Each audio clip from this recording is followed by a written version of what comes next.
वैसे तो मेरी रंगत बिल्कुल साफ सुथरी और गोरी चिट्टी थी। नैन नक्श भी बड़े तीखे थे, लेकिन मैं दुबली पतली बहुत थी। बचपन से ही मुझे लड़कों के साथ खेलने कूदने का बड़ा शौक था। अक्सर मैं गली मोहल्ले में लड़कों के साथ ही खेलते हुए नजर आती थी। घर में सबसे छोटी थी, इसलिए माँ बाप का लाड प्यार मेरे साथ कुछ ज्यादा ही था। मुझसे बड़ी दो बहनें थी जो कि शादीशुदा थी। मेरा ज्यादातर समय लड़कों के साथ ही गुजरता था, इसलिए मेरा पहनावा ओढ़ना भी ऐसा ही था। मैं लड़कों की तरह ही पैंट शर्ट जीन्स पहनती थी, सर पर केप लगाए रखती थी। क्रिकेट बैडमिंटन फुटबॉल ये सब मेरे पसंदीदा खेल थे। मुझे पता ही नहीं चला कि कब समय गुजरने लगा और मैं 16 साल की दहलीज पार कर चुकी थी। 16 साल की हुई तो मेरी माँ ने मुझे जबरदस्ती घर पर बिठाना शुरू कर दिया। कहने लगी, लड़की हो तुम, घर पर रहा करो। शर्म नहीं आती, इतनी बड़ी हो गई हो और अभी तक मोहल्ले के लड़कों के साथ खेलती नजर आती हो। पाँव देखे हैं तुमने? नंगे पाँव खेल खेल कर कितने बड़े बड़े हो गए हैं। मुझे लगता है तुम्हारे नाप की तो अब चप्पल भी मुश्किल से मिलेगी। मर्दों की चप्पल लाकर देनी पड़ेगी तुम्हें। मैं शुरू से ही लापरवाह थी। माँ की एक बात एक कान से सुनकर दूसरे कान से उड़ा देती थी। माँ की डांट फटकार सुनने के बाद भी मेरा ध्यान बाहर खेलने जाने वाले क्रिकेट मैच की तरफ था। मैंने मम्मी की विनती की कि बस ये आखिरी बार खेलने दो, लेकिन वो नहीं मानी। मेरा बाहर जाना बिल्कुल बंद कर दिया गया था। बस ये था कि मैं छत पर जाकर पतंग उड़ा लिया करती थी, या बराबर वाले आहिल की छत पर जाकर उसकी माँ से शिकायतें लगा लेती थी कि मुझे माँ ने घर में कैदी बना के रखा है। मेरा उठना बैठना चाल ढाल सब लड़कों जैसा था और आहिल मुझे मुस्कुराकर देखा करता। कोई बात नहीं सौम्या, अब तुम बड़ी भी तो हो गई हो, अब घर पर रहा करो। आहिल तो उल्टा मुझे ही समझाने लगता। अक्सर मैं उसी से उसकी टी शर्ट लेकर पहना करती थी। बेशक मैं लड़कों के साथ खेल कूद कर बड़ी हुई थी, लेकिन मोहल्ले के लड़कों ने कभी मेरे साथ बदतमीजी या हद पार करने की कोशिश नहीं की थी। और उसकी वजह शायद आहिल था, जो कि हर जगह मेरा रक्षक बनकर मेरे साथ रहता था। माँ के बहुत से काम भी कर दिया करता था, क्योंकि हमारा कोई भाई नहीं था। पापा विदेश होते थे, 6 महीने बाद ही आते थे। जैसे ही मैंने 14 क्लास पढ़ी, मेरी माँ की सहेली ने मेरा रिश्ता अपने बेटे के लिए मांग लिया। मैं 20 साल की थी जब भोपाल से मेरी माँ की सहेली ने अपने बेटे का रिश्ता मेरे लिए मांगा था, लेकिन जब मुझे मालूम हुआ तो मैंने माँ से साफ ना कह दिया कि मैं आपको छोड़कर दूसरे शहर नहीं जाऊंगी। मम्मी कहने लगी, तुम्हारी जो करतूतें हैं, मैं तुम्हें अपने आसपास बिहाकर जलील नहीं होना चाहती। अरे इतनी बड़ी हो गई हो और एक कप चाय का बनाना नहीं आता। वो मेरी बचपन की सहेली है, बिल्कुल बहनों जैसे आपस में प्यार है।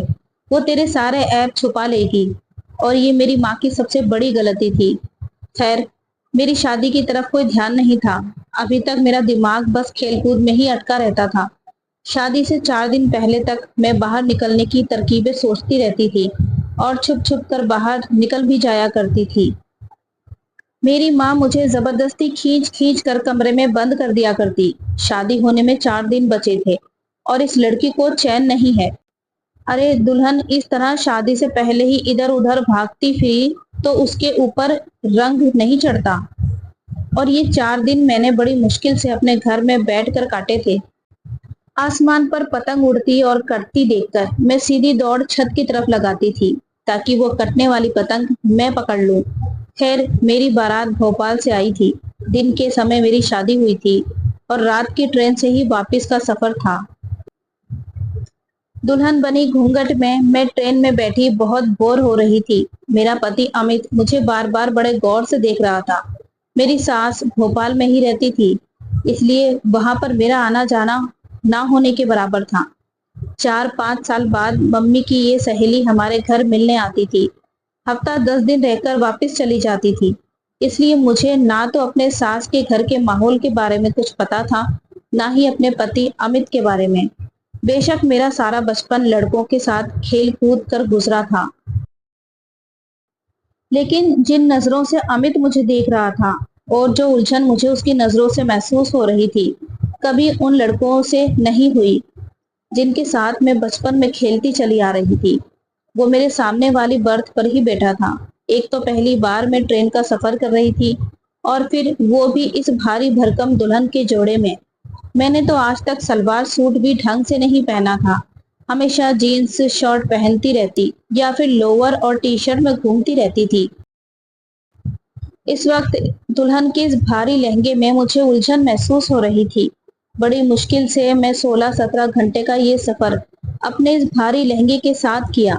رات کو سونے سے پہلے میں زیورات اتار دیے تھے۔ بھوپال پہنچنے کے بعد میری ساس نے اپنے محلے کی ایک لڑکی سے دوبارہ سے میرا میک اپ ٹھیک کروایا تھا۔ میں تھکان سے اور نیند سے بے حال تھی، کیونکہ ٹرین میں مجھے ٹھیک سے نیند نہیں آئی تھی۔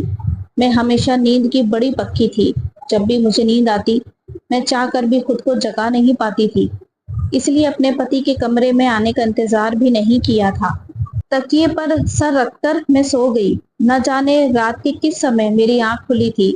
میں نے دیکھا امت صوفے پر تکیا لگا کر سو رہے تھے۔ یہ دیکھ کر مجھے بڑی شرمندگی سی ہوئی۔ مجھے ان کا انتظار کرنا چاہیے تھا۔ خیر، میں نے گھڑی پر نظر دوڑائی تو رات کے 3 بج رہے تھے۔ مجھے بہت بھوک لگ رہی تھی۔ جب میں سوئی تھی تب ناشتہ کرا کے ہی ساس نے مجھے کمرے میں بٹھا دیا تھا اور میں کمرے میں آتے ہی لیٹ کر سو گئی تھی۔ میں اٹھ کر کمرے سے باہر جانا چاہتی تھی تاکہ اپنے کھانے پینے کا کچھ جگاڑ لگا سکوں، لیکن جیسے ہی میں نے بیڈ سے نیچے پاؤں رکھا، نہ جانے نیچے کیا تھا کہ میرا پاؤں اس سے ٹکرا گیا اور میں گرتے گرتے بچی تھی، لیکن میرے منہ سے ایک چیخ نکل گئی تھی اور میں جلدی سے سنبھل بھی گئی تھی۔ گرنے سے تو بچ گئی تھی، لیکن چیخ کی آواز سن کر امت کی آنکھ ضرور کھل گئی تھی۔ مجھے جاگتا دیکھ کر وہ مسکراتا ہوا اٹھ کر میرے پاس آ گیا، اپنا تکیا بھی بیڈ پر رکھا۔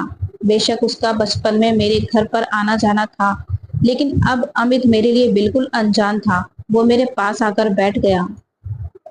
کہنے لگا، ہو گئی تمہاری نیند پوری؟ کتنا جگایا میں نے تمہیں، لیکن تم تھی کہ جاگنے کا نام ہی نہیں لے رہی تھی۔ تم تو سارے گھوڑے بیچ کر ایسی سوئی تھی کہ اٹھنے کا نام ہی نہیں لیا۔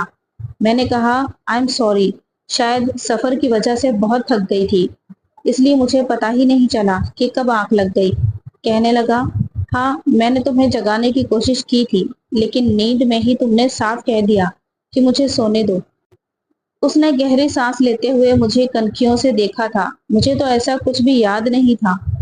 یہ بھی ممکن تھا کیونکہ گہری نیند میں جب ممی مجھے اٹھاتی تھی تو میں انہیں بھی ایسے ہی کہتی تھی۔ اس وقت مجھے کافی شرمندگی سی محسوس ہو رہی تھی۔ میں ابھی یہی سوچ رہی تھی کہ کیسے امت سے یہ کہوں کہ مجھے بھوک لگ رہی ہے کہ تبھی اس نے میرا ہاتھ تھام لیا۔ کہنے لگا، بے شک ہماری ماں کا آپس میں آنا جانا تھا اور ملنا جلنا تھا، لیکن میں تمہیں پہلی بار دیکھ رہا ہوں۔ میری ماں نے جب مجھے تمہارے لیے پوچھا تو میں نے اپنا فیصلہ ماں پر چھوڑ دیا تھا، لیکن پھر یہ سوچنے لگا، پتا نہیں تم کیسی ہوں گی، لیکن تم خوبصورت ہو۔ مجھے اپنی ماں کے فیصلے پر کوئی بھی اعتراض نہیں ہے، بلکہ خوش ہوں کہ میری ماں نے اتنی خوبصورت لڑکی میرے لیے چنی ہے۔ یہ کہہ کر اس نے سائیڈ ٹیبل کی دراز سے انگوٹھی نکالی اور میری انگلی میں پہنا دی۔ کچھ دیر تک وہ میری تعریفیں کرتا رہا۔ میرے لیے سب کچھ نیا نیا اور بہت ہی انوکھا تھا، کیونکہ اب تک جن لڑکوں کے ساتھ میں کھیلا کرتی تھی وہ مجھے لڑکا ہی سمجھا کرتے تھے، کبھی مجھے ایسی باتیں نہیں کرتے تھے۔ اس لیے امت کے منہ سے اپنی تعریف سن کر مجھے اچھا لگ رہا تھا۔ اس کا میرے چہرے کو چھونا، مدہوش شبدوں میں بات کرنا، سب کچھ دل فریب سا لگ رہا تھا کہ اچانک سے وہ میرے ہاتھ دیکھ کر چپ سا ہو گیا۔ کہنے لگا، تمہارے ہاتھ اتنے موٹے اور بڑے سے کیوں ہیں؟ لڑکیوں کے ہاتھوں جیسے خوبصورت کیوں نہیں ہے؟ اس نے میرے ہاتھوں کو چھوڑ دیا تھا۔ کہنے لگا، مجھے لڑکیوں میں مردانہ جھلک بالکل بھی اچھی نہیں لگتی۔ میں نے اپنے ہاتھ غور سے دیکھے۔ شاید مجھے لڑکیوں کی طرح ناخن بڑھانے کا شوق نہیں تھا، نہ ہی اپنے ہاتھوں کی کیئر کرنے کی مجھے کوئی پرواہ تھی۔ اس لیے میرے ہاتھ بڑے روکھے پھیکے اور ہر وقت لڑکوں والے کھیل کھیل کے موٹے موٹے سے ہو گئے تھے۔ وہ بیڈ سے اٹھ کر الماری کے پاس چلا گیا۔ الماری کھول کر اس نے ایک بلیک کلر کا ڈریس مجھے تھما دیا۔ کہنے لگا، جاؤ اس کو پہن کر آؤ۔ میں خود بھی ان بھاری کپڑوں سے تنگ آ چکی تھی، اس لیے شکریہ کیا، لیکن جیسے ہی واش روم میں جا کر ان کپڑوں کو دیکھا تو نیٹ کی بہت ہی باریک سی نائٹی تھی، لیکن میں نے شرماتے ہوئے وہ پہن لی تھی۔ اسے پہنتے ہوئے میں بے حد نروس ہو رہی تھی۔ میں کمرے میں آئی تو سامنے ہی امت ہاتھ میں پرفیوم کی بوتل پکڑے خود پر اسپرے کر رہا تھا۔ मुझे देखकर मुस्कुराता हुआ मेरे पास आ गया, मुझ पर स्प्रे करने लगा, कहने लगा, मुझे इस परफ्यूम की खुशबू बहुत पसंद है। ये कहकर वो मुझे अपने आप से लगाए बेड पर ले आया, मुझे प्यार भरी बातें करने लगा। उसकी नजरें मेरे पूरे शरीर पर घूम रही थी और मैं बेहद शर्मा रही थी, क्योंकि ऐसी नजरों से मेरा पहली बार सामना हो रहा था। कुछ ही देर में उसने मुझे अपनी आगोश में समेट लिया। उसके हाथ मेरे शरीर के हर हिस्से का सफर कर रहे थे, लेकिन एक जगह जाकर उसके हाथ रुक गए थे। फिर अचानक ही वो मुझसे एकदम पीछे हटा था। उसके चेहरे के हाव भाव एकदम से बदल गए थे। मैं समझ नहीं पा रही थी कि उसे हुआ क्या है। वो फौरन कमरे से बाहर निकल गया। मैं काफी देर तक उसका इंतजार करती रही, लेकिन वो वापस कमरे में नहीं आया। मुझे समझ नहीं आ रहा था कि आखिर उसे हुआ क्या। अभी कुछ देर पहले तो बहुत खुश था, पता नहीं उसे क्या हुआ था। पूरी रात वो कमरे में नहीं आया था। सुबह मैंने अपने कपड़े बदल लिए, कमरे से बाहर आ गई। मैंने देखा वो बाहर लॉन्च के सोफे पर सो रहा था। मुझे हैरत हुई थी कि वो कमरे की बजाय बाहर सोफे पर क्यों सो रहा था। मैं जैसे ही उसके पास आई, वो मुझे देखकर मुंह फेरने लगा और फिर तो जैसे सिलसिला ही शुरू हो गया। मैं जितना उसके पास जाने की कोशिश करती, वो मुझसे उतना ही दूर भागता था, वजह भी नहीं बताता था। शादी के बाद उसकी कुछ मीठी बातों ने मेरी दुनिया बदल दी थी, लेकिन वो पता नहीं क्यों मुझसे कतराने लगा था। काफी दिन गुजर गए थे, लेकिन उसका व्यवहार मुझसे नहीं बदला था। एक बार मैं तंग आकर उसके सामने खड़ी हो गई। मैंने कहा, अमित, आप मुझसे बात क्यों नहीं करते? क्यों मुझसे दूर दूर रहते हैं? तो वो कहने लगा, तुमने मेरे साथ अच्छा नहीं किया। मुझे अगर पता होता कि तुम ऐसी हो तो मैं कभी भी तुमसे शादी नहीं करता। मैं उसकी बात का मतलब नहीं समझी थी। मैंने कहा, आखिर मैंने ऐसा क्या कर दिया? वो कहने लगा, तुम्हारे अंदर तो लड़कियों जैसी कोई बात ही नहीं है, तुम तो मर्दों जैसी दिखती हो। तुम्हारी चाल ढाल और शरीर की बनावट तक मर्दों जैसी है। ये कहकर वो कमरे से बाहर निकल गया। शायद मैं ट्राउजर और टी शर्ट पहनी थी, इसलिए वो ऐसा कह रहा होगा। क्योंकि मुझे शुरू से ही ढीले ढाले कपड़े पहनने की आदत थी, इसलिए मैंने अब तक अपने दहेज की फैंसी साड़ियां तक नहीं निकाली थी। अब मैंने अपने दहेज की वो सारी साड़ियां निकाल ली और उन्हें पहनना शुरू कर दिया, और अपनी सास के साथ मिलकर अमित की पसंद का खाना बनाना भी सीख लिया था। उसके सारे काम भी मैं अपने हाथों से करने लगी थी। मैंने 2 महीने में ही खुद को एकदम बदल के रख दिया था कि शायद अमित का व्यवहार मुझसे ठीक हो जाए, लेकिन वो तो किसी पत्थर की तरह बन चुका था। रोज रात को देर से आता था और सोफे पर लेटकर सो जाता। मैं उसकी संगत के लिए तड़पा करती थी, उसकी मोहब्बत पाना चाहती थी। आखिर एक नेचुरल सी ख्वाहिश है। मेरी शादी हुई थी और वो मेरा पति था। पति होने के नाते मैं पति के साथ आलिंगन चाहती थी। पहले मैं जो हर चीज से लापरवाह थी, अब अमित की पसंद में ढलकर अपनी पर्सनालिटी तक खो बैठी थी। मैंने खुद को अमित की पसंद में ढालने की हर मुमकिन कोशिश की, लेकिन वो ऐसा ही था, मुझे अब भी बात नहीं करता था। एक रात में सो रही थी, मुझे चिल्लाकर बात करने की आवाज आने लगी और शोर से मेरी आंख खुल गई। मेरी सास और अमित में बहुत बहस हो रही थी। मैं कमरे का दरवाजा खोलकर बाहर आई तो सास के कमरे की लाइट जल रही थी और कमरे से बहस करने की आवाज आ रही थी। मैं कमरे तक पहुंची थी, लेकिन जो बात अमित और मेरी सास के बीच हो रही थी, वो सुनकर मेरे होश उड़ गए। अमित अपनी माँ से कह रहा था कि वो दूसरी शादी करना चाहता है, और ये सुनकर तो मेरे पैरों तले से जमीन निकलते हुए महसूस हो रही थी। मेरी सास कहने लगी, खबरदार जो तुमने ये शब्द भी अपने जबान से निकाले। वो कहने लगा कि मैं सौम्या के साथ नहीं रह सकता। मेरी सास कहने लगी, क्यों? ऐसा कौन सा ऐब है मेरी बच्ची में? तुम्हारी खातिर उसने खुद को बदल कर रख दिया। खाना बनाती है, तुम्हारे सारे काम करती है, पूरे घर को उसने संभाल लिया है। अपने पहनने ओढ़ने, चलने फिरने, उठने बैठने तक का तरीका बदल लिया है। और एक तुम हो कि तुम उस पर सौतन लाकर बिठाना चाहते हो। वो कहने लगा, माँ, मैं आपको नहीं बता सकता कि उसमें क्या कमी है। मैं तो क्या, उसके साथ कोई भी मर्द जिंदगी नहीं गुजार सकता, इसलिए मैं दूसरी शादी करूंगा। सौम्या कहे तो मैं उसे तलाक भी देने को तैयार हूँ, और चाहे तो मेरे नाम के साथ भी जिंदगी गुजारती रहे, मुझे कोई फर्क नहीं पड़ता। ये कहकर वो कमरे से बाहर निकला तो मुझे देखकर रुक सा गया। मेरी आंखों से आंसू बह रहे थे। وہ مجھ سے نظریں چراتا ہوا کمرے سے چلا گیا۔ میں بھی اس کے پیچھے کمرے میں آ گئی۔ میں نے کہا، آج مجھے بتا دو امت کہ مجھ میں ایسی کون سی کمی ہے جس کی خاطر تم دوسری شادی کرنا چاہتے ہو۔ وہ کہنے لگا، خود کو آئینے میں دیکھ لو، تمہیں معلوم ہو جائے گا کہ تمہارے اندر کیا کمی ہے۔ میں نے کہا کہ وہ تو میں خود کو روز دیکھتی ہوں، مجھے نہیں پتا۔ انسان کو ہمیشہ اپنے آپ اچھا ہی لگتا ہے، لیکن تم بتاؤ کیا برائی ہے۔ کہنے لگا، تمہارے اندر عورتوں والی خوبصورتی نہیں ہے۔ ٹائٹ کپڑے پہننے سے تمہارے شریر کی بناوٹ بدل نہیں جائے گی۔ کبھی اکیلے میں شیشے کے سامنے کھڑے ہو کر دیکھنا، بالکل سپاٹ مردوں جیسا سینہ ہے تمہارا۔ تمہارے پاس آتے ہوئے مجھے ایسا محسوس ہوتا ہے جیسے میں کسی مرد کے پاس موجود ہوں، اور مجھے تم سے گھن آتی ہے۔ تمہاری سنگت میں گھٹن کا احساس ہوتا ہے۔ تمہیں چھونے سے کچھ بھی اچھا محسوس نہیں ہوتا، اور نہ ہی میرے دل کے جذباتوں میں کوئی طوفان اٹھتا ہے۔ تمہارے پاس آنے کو جی نہیں کرتا۔ تمہیں دیکھ کر میرا جی مچلانے لگتا ہے۔ میں تمہارے ساتھ نہیں رہ سکتا۔ میں تو اس کی باتیں سن کر بے جان سی ہو کر بیٹھ گئی تھی۔ عورت کی اس سے بڑی ذلت اور بے عزتی کیا ہو سکتی تھی؟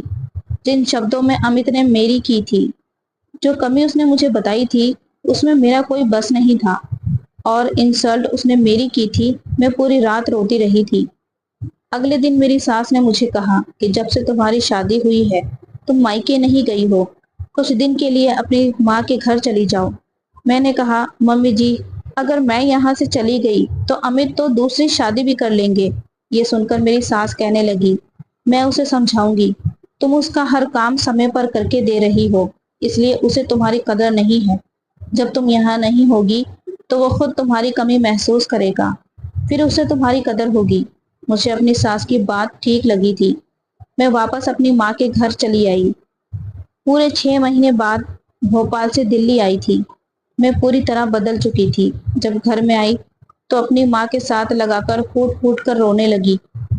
میری ماں سمجھی کہ میں ان سے دور رہنے کی وجہ سے اداس ہوں، اس لیے رو رہی ہوں۔ ابھی مجھے 1 گھنٹہ بھی ہوا تھا کہ جب محلے کے سارے لڑکے جو میری ہی عمر کے تھے مجھ سے ملنے آ گئے، لیکن میں آج ان سے دوری بنا کر مل رہی تھی، کیونکہ میری سوچ بدل گئی تھی۔ ان لڑکوں میں ایک لڑکا آہل بھی تھا۔ میری سب سے زیادہ دوستی اسی کے ساتھ تھی۔ وہ بھی مجھ سے ملنے آیا تھا۔ میں سب سے ہنس ہنس کر باتیں کر رہی تھی، لیکن دل ہی دل میں پریشان ہو رہی تھی۔ مجھے امت کی فکر ستائے جا رہی تھی۔ سب مجھ سے باتوں میں بزی تھے۔ بس ایک آہل ہی تھا جو چپ تھا اور ایک ٹک مجھے دیکھے جا رہا تھا۔ جب سب چلے گئے تو وہ میرے پاس آ کر بیٹھ گیا۔ کہنے لگا، تمہیں کیا ہوا ہے سومیا؟ اتنی اداس کیوں ہو؟ میں نے کہا، نہیں، میں تو بہت خوش ہوں۔ یہ کہتے ہوئے میرے شبد نہ چاہتے ہوئے بھی نم ہو گئے تھے۔ وہ میرے چہرے کو، میری آنکھوں کو بڑی غور سے دیکھ رہا تھا۔ کہنے لگا، ہاں، نظر آ رہی ہو مجھے تمہاری خوشی۔ بچپن ساتھ گزارا ہے ہم نے، ساتھ میں کھیلے ہیں، ساتھ میں ہنسے ہیں، اور ساتھ میں روئے بھی ہیں۔ اس لیے مجھ سے جھوٹ مت بولو۔ اگر تمہارے پتی نے تمہیں کچھ کہا ہے تو بس ایک بار اشارہ کر دو، پھر دیکھو سالے کو کیسے ٹھیک کرتا ہوں۔ اس نے اپنی آستینیں چڑھاتے ہوئے مجھ سے کہا تھا۔ میں نے کہا، تمیز سے بات کرو، تمہارے جیجا جی ہیں۔ وہ کہنے لگا، تمہاری آنکھوں میں آنسو لانے والا وہ وجہ بنے گا تو اسے چھوڑوں گا نہیں۔ میں نے کہا، آہل وہ بہت اچھا ہے، اب میں اسے کیا بتاتی۔ میری دوست آہل کی بہن ساتھ بچپن سے ہی بہت تھی۔ وہ شادی شدہ بھی تھی۔ سوچا کہ جا کر اس سے اس معاملے کا حل پوچھتی ہوں، شاید وہ میری مدد کر دے۔ اگلے دن میں آہل کے گھر چلی گئی۔ آہل اس سمے اپنے پاپا کے ساتھ ان کی دکان پر جایا کرتا تھا۔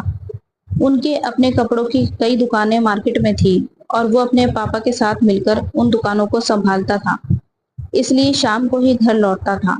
میں دوپہر کے سمے گھر گئی تھی، کیونکہ اگر آہل گھر پر ہوتا تو میرے سر پر ہی منڈراتا رہتا۔ مجھے دیکھ کر آہل کی بہن بہت خوش ہوئی تھی۔ مجھ سے میری شادی شدہ زندگی کے بارے میں پوچھنے لگی۔ میں نے اسے یہی کہا کہ امت بہت اچھا انسان ہے، میں بہت خوش ہوں۔ پھر باتوں ہی باتوں میں اسے جھجکتے ہوئے وہ سوال پوچھ لیا جو میری زندگی کا سب سے بڑی پرابلم بن گیا تھا۔ وہ مجھ سے کہنے لگی کہ وہ مجھے ایک لیڈی ڈاکٹر کے پاس لے کے جائے گی جو اس بات کا علاج کرتی ہے۔ میں یہ سن کر خوش ہو گئی تھی۔ میں چاہتی تھی बिना किसी से कुछ कहे मेरी प्रॉब्लम हल हो जाए। इसलिए मैं अगले ही दिन आहिल की बहन के साथ उस लेडी डॉक्टर के पास चली गई थी। उसने मुझे कुछ दवाइयाँ दी और अच्छी खुराक खाने के लिए भी कहा। मैं घर वापस आई तो फोन पर मेरी माँ मेरी सास से बात कर रही थी। मैंने माँ से फोन ले लिया और खुद अपनी सास से बात करने लगी। उनसे अमित के बारे में पूछने लगी। वो कहने लगी, मैं रोज उसे समझाने की कोशिश कर रही हूँ, लेकिन वो मेरी बात सुनने को तैयार नहीं है। लेकिन तुम चिंता मत करो, मैं उसे मना लूंगी। तुम बस अपनी सेहत का ख्याल रखो। मैं बहुत परेशान थी। लेडी डॉक्टर ने जो मेडिसिन मुझे दी थी वो मुझे खाना खाने के बाद खानी थी, लेकिन सास से बात करने के बाद जैसे मेरी भूख ही खत्म हो गई थी। मुझे लगा था कि मेरे जाने के बाद अमित को मेरी कमी महसूस होगी, वो मुझे याद करता होगा, लेकिन वो तो अभी वैसा ही था। मैंने कुछ ही निवाले खाए और अपने मेडिसिन खा ली। उसे खाने के बाद मुझे अजीब सी बेचैनी होने लगी थी। सीने में दर्द की टीस उठने लगी थी। मुझे अपना सीना भारी भारी लगने लगा था। शायद मेरी प्रॉब्लम का हल यही हो, ये सोचकर मैं वो दवा खाने लगी और उसे खाते ही मेरे पसीने छूटने लग जाते थे। मुझे घबराहट होने लगती, लेकिन अमित की खातिर मैं ये सब कर रही थी। एक बार मेरे नंबर पर अमित की कॉल आ रही थी। जब से मैं दिल्ली आई थी, अमित की कॉल आज पहली बार आई थी। मैंने फौरन से फोन उठा लिया। मुझे लगा शायद वो मुझे याद कर रहा होगा, इसलिए उसने फोन किया होगा। लेकिन वो कहने लगा, तुम जो खेल मेरे साथ खेल रही हो अच्छा नहीं कर रही। मेरी माँ मुझे तुम्हारी वजह से जायदाद से बेदखल कर रही है। मैं तुम्हें छोड़ूंगा। पता नहीं तुम जैसी मर्दाना लड़की ने मेरी माँ पर क्या जादू कर दिया है कि उसे सारे जहां की खूबियां बस तुम्हारे अंदर ही नजर आती हैं। अगर तुम्हें मेरे साथ रहना है तो अपना इलाज कराओ। मैं तुम्हें बस 15 दिन दे रहा हूँ, वरना तलाक भेज दूंगा। चाहे मेरी माँ मुझे उसके बाद घर से बेदखल करे, लेकिन तुम्हें भी बर्बाद कर दूंगा। ये कहकर उसने फोन बंद कर दिया और मैं ये सुनकर रोने लगी। बार बार अमित अमित कह रही थी कि मेरे साथ ये मत करो। जैसे ही फोन बंद करके पलटी तो मेरे पीछे हाथ बांधे आहिल खड़ा था। उसे देखकर मैंने जल्दी से अपने आंसू साफ कर लिए। कहने लगा, तुम्हारे पति का फोन था? मैंने कहा, हाँ। कहने लगा, क्या कह रहा था और रो क्यों रही हो? वो इस वक्त काफी सीरियसली मुझसे पूछ रहा था। मैंने कहा, तुमसे मतलब? तुम क्यों हर वक्त मेरे पास से सवार रहते हो और बिना बताए मेरे कमरे में दंदनाते चले आते हो? तुम होते कौन हो मेरे कमरे में इस तरह मेरी बिना अनुमति के आने वाले? जाओ, निकलो बाहर यहाँ से। मैं उसे कुछ भी बताना नहीं चाहती थी, इसलिए मैंने उसे बड़ी खरी खोटी सुना दी। मेरा यूं गुस्सा देखकर मुझे कहने लगा कि तुम छुपा नहीं सकती मुझसे कोई भी बात। मुझे अंदाजा है कि तुम्हारे पति का व्यवहार तुम्हारे साथ ठीक नहीं है। मैंने कहा, ये हम पति पत्नी के आपस का मामला है। तुम होते कौन हो मेरे बीच में बोलने वाले? भगवान के लिए मुझे अकेला छोड़ दो। जाओ यहाँ से। मैंने उसे धक्का देते हुए कमरे से बाहर निकाल दिया और कमरे का दरवाजा बंद कर लिया। सामने रखी अपनी मेडिसिन देखकर मुझे अमित की बात याद आने लगी। मैंने 2 टैबलेट निकाली और एक साथ खा ली। मैं चाहती थी मेरी समस्या का हल जल्दी से जल्दी हो जाए ताकि मेरा घर टूटने से बच सके, लेकिन वो दवा खाते ही मुझ पर इस कदर घबराहट सवार हुई कि उल्टियां शुरू हो गई। मेरी हालत बिगड़ने लगी थी। मेरी माँ मेरी हालत देखकर परेशान हो गई। मेरे पापा घर पर नहीं होते थे, बाकी सब अपने बहनें अपने घर की थी, इसलिए मेरी माँ ने आहिल को ही बुलाया था और उसी को साथ लेकर मुझे हॉस्पिटल लेकर गई थी। 3 दिन तक मैं जो खाती थी मुझे डाइजेस्ट नहीं हो रहा था। लेडी डॉक्टर ने जब मेरी हालत देखी तो कहने लगी, ये दवा बहुत तेज है और इसके साइड इफेक्ट भी बहुत ज्यादा हैं। आपके गुर्दे भी फेल कर सकती है। ऐसे जाली डॉक्टर के पास जाकर अपनी जिंदगी बर्बाद ना करें। वो मुझे उस मेडिसिन के इस्तेमाल की वजह पूछने लगी। मैंने रोते हुए उसे सारी बात बता दी। मेरी बात सुनकर वो कहने लगी, ये सब भगवान के हाथ में होता है कि वो इंसान को कैसा शरीर देता है, बल्कि इंसान के हाथ में कुछ नहीं होता। अक्सर लड़कियों को ये प्रॉब्लम होती है, लेकिन जो मर्द चरित्र के कमजोर होते हैं उन्हें औरत की इज्जत का कोई एहसास नहीं होता। वक्त के साथ साथ ये प्रॉब्लम खुद ब खुद दूर हो जाती है।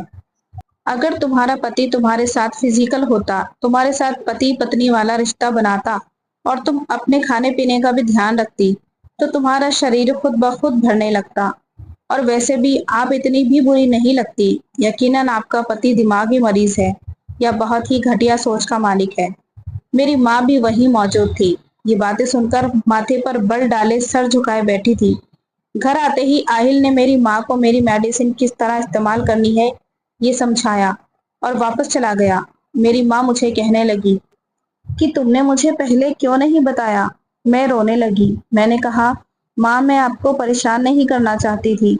آپ ہمیشہ مجھ سے کہتی تھی کہ تمہیں گھر بسانے کا ڈھنگ نہیں آتا، لیکن سچ کہتی ہوں ماں، میں نے اپنے آپ کو امت کی خاطر بدل کر رکھ دیا، سارے کام سیکھ لیے۔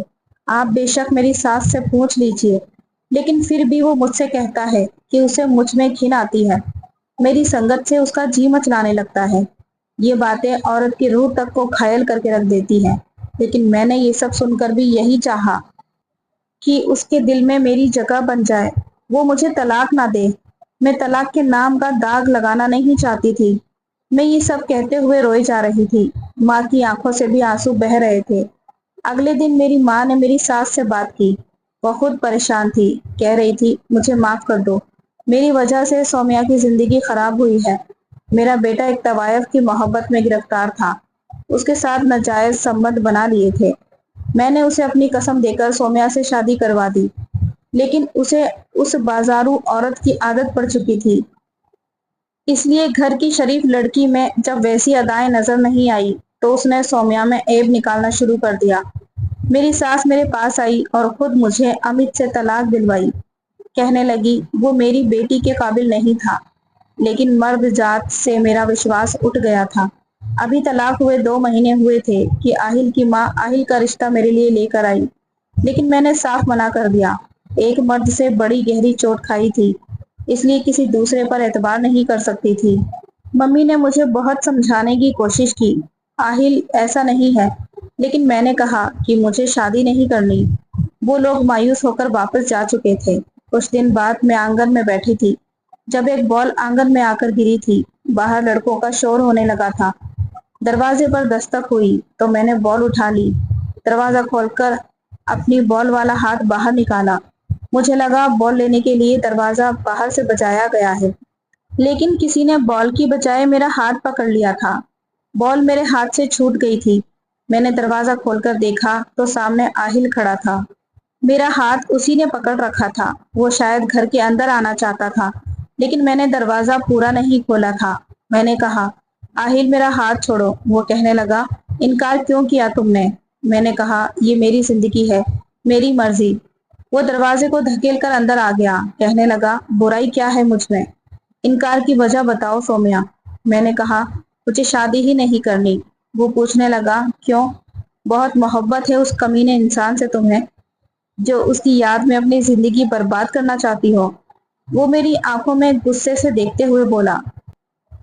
میں نے کہا، نہیں ہے مجھے کسی سے بھی محبت، مردوں سے ہی نفرت ہو گئی ہے، اپنی زندگی میں کسی مرد کو شامل کرنا ہی نہیں چاہتی۔ وہ کہنے لگا، اس آدمی کی وجہ سے تم یہ جھوٹے بہانے بنا رہی ہو۔ آج بھی تم امت سے پیار کرتی ہو، تبھی انکار کیا ہے تم نے، ورنہ اپنی ماں کے آنسو تمہیں نظر نہیں آتے؟